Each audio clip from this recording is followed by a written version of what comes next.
Hi everyone, welcome back to another video. And today in this video we'll discuss about phospholipase C pathway. ठीक है, phospholipase C pathway.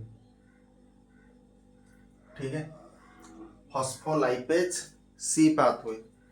Now ये phospholipase C pathway GPCR के under आता है ना। कोई भी ड्रग फॉस्फोलाइपेज सी पाथवे को अगर फॉलो कर रहा है तो वो कैसे अपना जो इंट्रासेलुलर जो सेल सिग्नलिंग होता है वो कैसे काम करता है एंड कैसे बॉडी के डिफरेंट ऑर्गन में फार्माकोलॉजिकल एक्शन प्रोड्यूस होता है, आज के वीडियो में हम जनरली यही सीखने वाले हैं। ठीक है, तो बेसिकली कैसे स्टार्ट करेंगे, मान लीजिए कोई भी ड्रग XYZ जो भी हो सकता है। ठीक है, सो ड्रग बाइंड करेगा किसके साथ, ड्रग बाइंड करेगा आपके जी प्रोटीन कपल्ड रिसेप्टर के साथ। ड्रग किसके साथ बाइंड करेगा, जी प्रोटीन कपल्ड रिसेप्टर के साथ। नाउ जैसे ही ड्रग रिसेप्टर के साथ बाइंड करेगा तो ड्रग रिसेप्टर कॉम्प्लेक्स फॉर्मेशन होगा एंड उसके बाद आपका डिफरेंट फार्माकोलॉजिकल एक्शन प्रोड्यूस होगा। लेकिन फार्माकोलॉजिकल एक्शन प्रोड्यूस होने से पहले सेल को सिग्नलिंग जाएगा, तभी तो जाकर के फार्माकोलॉजिकल एक्शन प्रोड्यूस होगा ना। तो जीपीसीआर कपलिंग, इस क्षेत्र में जीपीसीआर कपलिंग करता है किसके साथ, जी क्यू के साथ। एंड मैंने आपको बताया था कि जी क्यू अगर आ रहा है इसका मतलब फॉस्फोलाइपेज सी पाथवे का क्या हो रहा है, एक्टिवेट हो रहा है। ठीक है, तो जैसे ही ड्रग रिसेप्टर के साथ बाइंड किया उसके बाद क्या होगा, उसके inner side of the plasma membrane में क्या होता है, आपका जी प्रोटीन प्रेजेंट होता है एंड ये जनरली कपलिंग करेगा किसके साथ, जी क्यू के साथ कपलिंग करेगा। नाउ जैसे ही जी क्यू के साथ कपलिंग करेगा उसके बाद क्या होगा, ये जीपीसीआर अब एक्टिवेट कर देगा। ये जीपीसीआर अब एक्टिवेट कर देगा, किसको एक्टिवेट करेगा, फॉस्फोलाइपेज सी को एक्टिवेट करेगा। फॉस्फोलाइपेज सी एंजाइम को क्या करेगा, एक्टिवेट करेगा। AAC का मतलब क्या होता है, एंजाइम। ठीक है, क्योंकि हमारे शरीर में जो ड्रग मॉलिक्यूल हम कंज्यूम करते हैं, ठीक है, वो क्या होता है, फार्माकोलॉजिकल एक्शन प्रोड्यूस करने से पहले सेल का सिग्नलिंग होता है। मतलब जो सिग्नलिंग जो पैटर्न होता है वो डिफरेंट सेल में जाता है, डिफरेंट ऑर्गन में जाता है, देन आफ्टर हमें क्या मिलता है, फार्माकोलॉजिकल एक्शन मिलता है। एंड इसी जीपीसीआर टॉपिक को आप तब अच्छे से समझेंगे जब मैं इसको एडवांस लेवल में पढ़ाऊंगा एंड जब मैं बायोकेमिस्ट्री पढ़ाऊंगा। ठीक है, तब ये समझ में आएगा। फिजियोलॉजी जब पढ़ाऊंगा तब अच्छे से समझाऊंगा, लेकिन फिलहाल के लिए अगर आप इतना भी अगर समझ लोगे ना तो ये भी कोई कम नहीं होता है। ठीक है ना, फॉस्फोलाइपेज ये जो सी होता है, एक्चुअली फॉस्फोलाइपेज एक एंजाइम होता है, लेकिन फिर हम इसको फॉस्फोलाइपेज सी पाथवे क्यों बोलते हैं, क्योंकि ये जो स्कीमेटिक डायग्राम है इसके अंदर ये एंजाइम आ रहा है, इसलिए हम इसको फॉस्फोलाइपेज सी पाथवे कहते हैं। ठीक है, नाउ क्योंकि ये एक पाथवे फॉलो करता है, ड्रग का जो भी मॉलिक्यूल का जो सिग्नलिंग होता है इसके बीच में ये आता है ना, तो इसलिए इसका नाम पड़ा पाथवे। ठीक है, नाउ ये जो फॉस्फोलाइपेज सी जो एंजाइम होता है, कोई भी एंजाइम वो क्या होता है, बायो कैटालिस्ट होता है। हमारे बॉडी में क्या होता है, डिफरेंट रिएक्शन होता है, तो एंजाइम क्या करेगा, डिफरेंट रिएक्शन को स्पीड अप कर देगा। तो इस क्षेत्र में फॉस्फोलाइपेज क्या करेगा, कौन सा रिएक्शन को स्पीड अप करेगा, आपका हाइड्रोलिसिस रिएक्शन को स्पीड अप करेगा। हाइड्रोलिसिस का मतलब क्या होता है, कोई भी मॉलिक्यूल अगर वाटर मॉलिक्यूल के साथ कंबाइन करेगा देन आफ्टर वो स्प्लिट आउट हो जाएगा, वो ब्रेक डाउन हो जाएगा, यही तो हाइड्रोलिसिस है ना। तो ये किसका हाइड्रोलिसिस करेगा? तो ये जनरली हाइड्रोलिसिस करेगा, आपने सुना होगा, आपने ये पढ़ा होगा कि हमारा जो सेल मेम्ब्रेन होता है वो क्या होता है? Bilayer of phospholipid. तो ये फॉस्फोलिपिड का ब्रेकडाउन करेगा। किसको ब्रेकडाउन करेगा? फॉस्फोलिपिड को ये ब्रेकडाउन करेगा। ठीक है, फॉस्फोलिपिड को ब्रेकडाउन करेगा। कैसे ब्रेकडाउन करेगा? हाइड्रोलिसिस रिएक्शन के माध्यम से। ठीक है, तो फॉस्फोलिपिड को ब्रेकडाउन कौन कर रहा है? आपका फॉस्फोलाइपेज सी एंजाइम। फॉस्फोलाइपेज सी एंजाइम फॉस्फोलिपिड को ब्रेकडाउन कर रहा है। कैसे कर रहा है? हाइड्रोलिसिस रिएक्शन के माध्यम से। नाउ जैसे ही ये फॉस्फोलिपिड ब्रेकडाउन होगा तो यहां से कुछ ना कुछ निकलेगा। तो यहां से जो चीज निकलेगा, जो चीज जनरेट होगा, वो क्या होगा? फॉस्फाटिडाइल आइनोजिटल, फॉस्फाटिडाइल आइनोजिटल 4,5 बाइफॉस्फेट, या फिर आप इसे कह सकते हैं डाइफॉस्फेट। डाइफॉस्फेट ये एक मॉलिक्यूल निकल करके आएगा। कैसे कैसे आएगा? क्योंकि हमने फॉस्फोलिपिड का ब्रेकडाउन कर दिया। तो फॉस्फोलिपिड का जब भी ब्रेकडाउन होता है, फॉस्फाटिडाइल आइनोजिटल 4,5 डाइफॉस्फेट एक मॉलिक्यूल निकल करके आता है। इसको हम क्या कहते हैं? PiP2B बोला जाता है। P का मतलब है फॉस्फाटिडाइल, I मतलब आइनोजिटल, एंड यहाँ पर डाइफॉस्फेट है। तो यहाँ पर डाइफॉस्फेट मतलब कितना फॉस्फेट? 2 फॉस्फेट। तो यहाँ पर P2 लिखा है, तो इसका मतलब क्या होता है? डाइफॉस्फेट। क्लियर?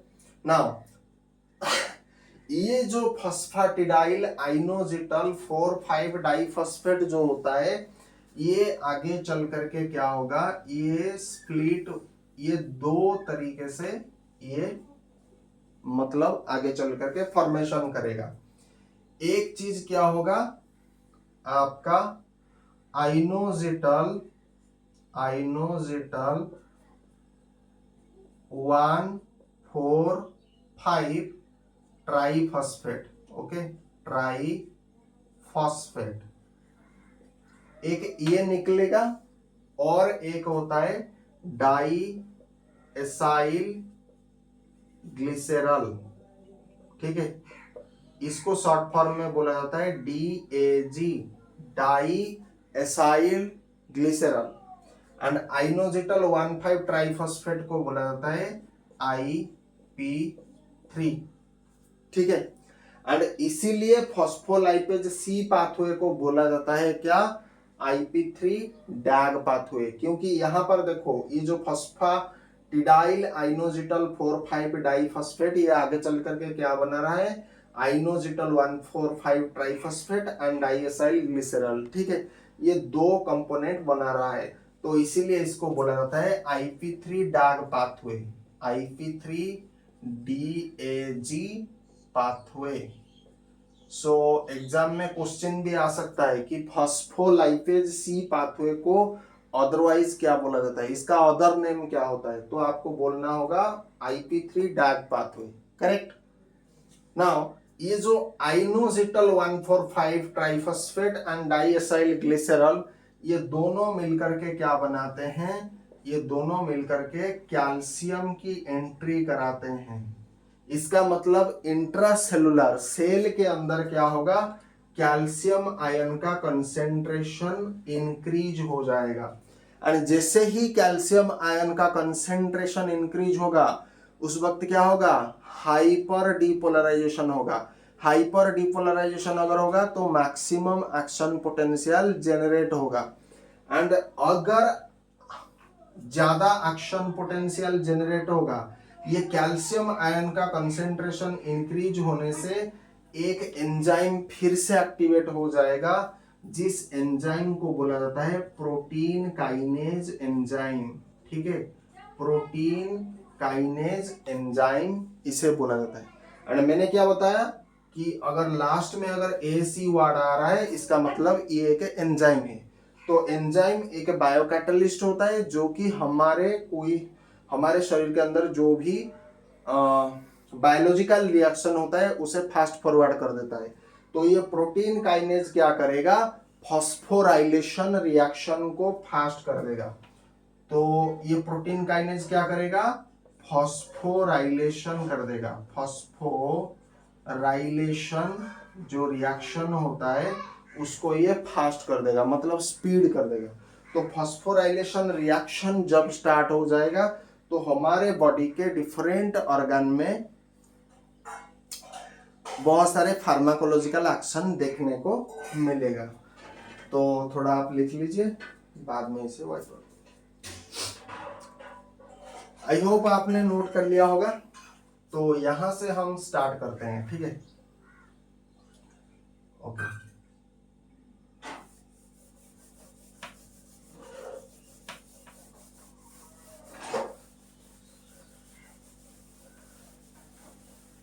नाउ देखो, यहां से जो फॉस्फोराइलेशन रिएक्शन होता है, ठीक है, ये आगे चल करके क्या करेगा, कंट्रैक्शन को इंक्रीज कर देगा।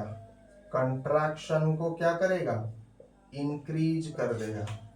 उसके बाद और क्या करेगा, सिक्रेशन को भी ये इंक्रीज कर देगा। और क्या करेगा, न्यूरोनल एक्साइटेबिलिटी या फिर न्यूरोनल एक्टिविटी को ये क्या करेगा, बढ़ा देगा। क्या करेगा, बढ़ा देगा, ठीक है। फॉस्फोराइलेशन रिएक्शन अगर स्टार्ट होगा तो कंट्रैक्शन आपका इंक्रीज हो जाएगा, आपका सिक्रेशन भी इंक्रीज हो जाएगा, न्यूरोनल एक्साइटेबिलिटी या फिर न्यूरो ह्यूमरल ट्रांसमिशन जो होता है वो बढ़ जाएगा, ठीक है।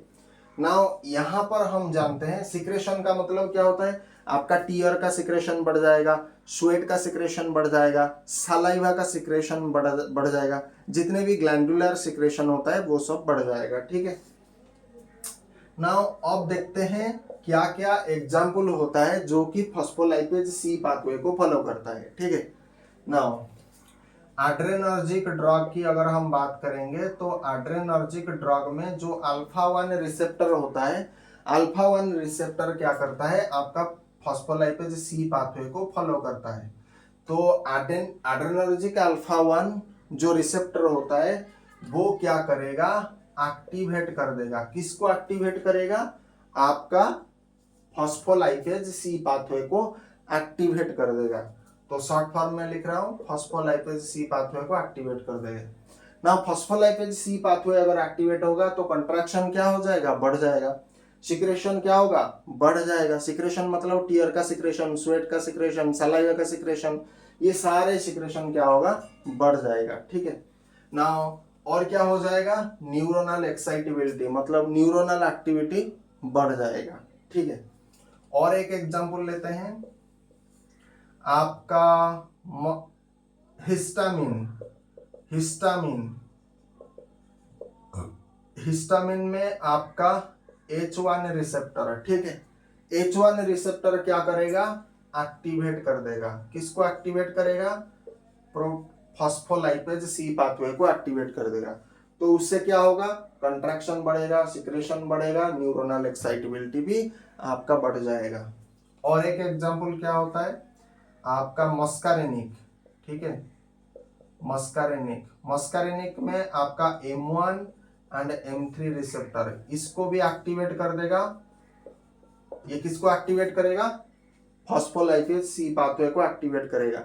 एक्टिवेट होने से क्या होगा, कंट्रैक्शन बढ़ जाएगा, सिक्रेशन बढ़ जाएगा, न्यूरोनल एक्साइटेबिलिटी बढ़ जाएगा।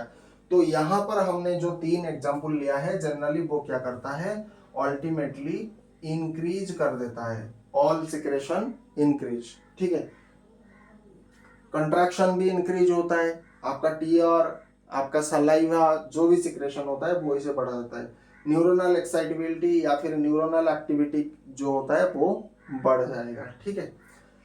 सो आज के वीडियो में इतना ही। अगले वीडियो में हम मिलते हैं किसी और एक टॉपिक के साथ, किसी और एक कंसेप्ट के साथ। Till then bye bye, thank you, जय हिंद, वंदे मातरम, थैंक्स फॉर वॉचिंग।